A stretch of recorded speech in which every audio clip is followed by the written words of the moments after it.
faced a judge today for murder charges in Boston. Police say that Kyle Williams is responsible for the death of a man in a Burger King parking lot last month. But as WBZ's Gary Brode explains, the suspect's family does not believe investigators have a case.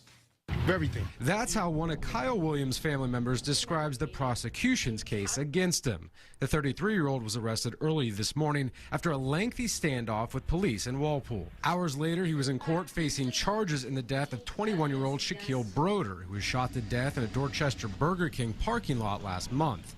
The prosecution calls this a premeditated murder. Williams' mother says they're mistaken. Doing so good. He does inspirational speeches to all the kids in the Boston Public School.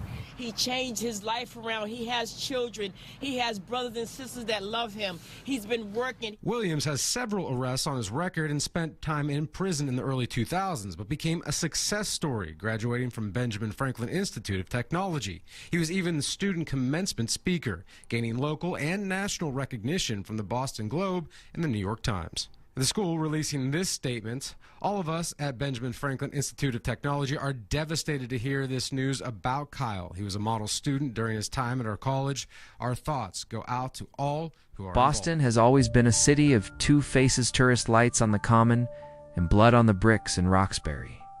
But for those from Intervale, it was never about Fenway or Freedom Trails.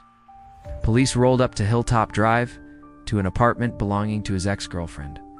Kyle Williams Gathers was booked. Manslaughter, assault and battery by discharge of a firearm. The murder of Shaquille Browder still echoed heavy over the courtroom. Kyle pled guilty. And just like that, the same man who once stood in a cap and gown got sentenced to 18 to 25 years in state prison. It was the end of the dream and the start of a sentence that would likely stretch into his 50s. Inside was Kyle, wanted in connection with the murder of 24-year-old Shaquille Browder in Boston. A kid raised around gunplay and gang politics finds a way out: education, purpose, applause. But somehow, some way, he found himself back in the same cell blocks he once escaped. Maybe it's PTSD, maybe it's pride, maybe the ghosts of Intervale never left his shoulders. One moment he's inspiring students, the next he's a fugitive wanted for murder, barricaded in a quiet suburban apartment, trying to figure out how it all slipped away. It's easy to paint Kyle as a villain. Easier to ignore how many kids from the hood live on that same knife's edge.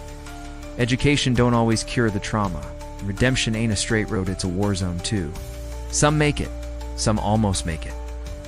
And some, like Kyle Williams Gathers, fall right when they're closest to flying. The charges were heavy. Word was, Kyle allegedly pulled the trigger. Shaquille was gunned down and gone, and now Boston PD was tracking the man they believed did it. But Kyle wasn't coming easy. For 5 hours, the standoff stretched. Cops on the megaphone, negotiators on the phone.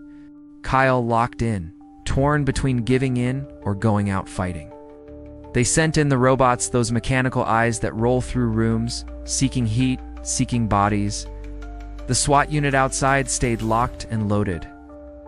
But it wasn't some faceless monster inside that apartment. It was a man who once stood at a graduation podium and told other black men they could change. They said Kyle tried to surrender multiple times, but each time something inside snapped, like he wanted to let go but couldn't. Eventually, as night pressed harder on Hilltop Drive, he gave up. No shots, no death, just handcuffs. It was survival in the heart of the 2000s, when the Intervale was one of the most feared. An active cruise in the Boston gang scene, a young Kyle Williams Gathers was trying to find his way. Intervale wasn't just a street, it was a battlefield. Bodies dropped over pride, over packs, over turf. Kyle got caught up early. He did time. But this ain't the kind of story where the street legend just spirals deeper. For a moment, just a flash, Kyle flipped the script. When he came home, he put the gun down and picked the books up. Applied himself. Got into Benjamin Franklin Institute of Technology, and not just that, he crushed it. Walked that stage, graduated, gave the commencement speech, a real one, kid from the trenches, speaking in a cap and gown, not a jumpsuit. People called him a success story, a redemption arc in real life.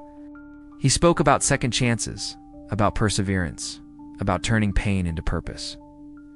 For a minute, Kyle was hope personified. But the streets, they don't forget. And maybe Kyle didn't forget either. Maybe he never fully left. Maybe trauma from the hood don't wash off with a diploma. Fast forward to February 2018, out in Walpole, Massachusetts, far from Intervale, but not far enough from Kyle's demons.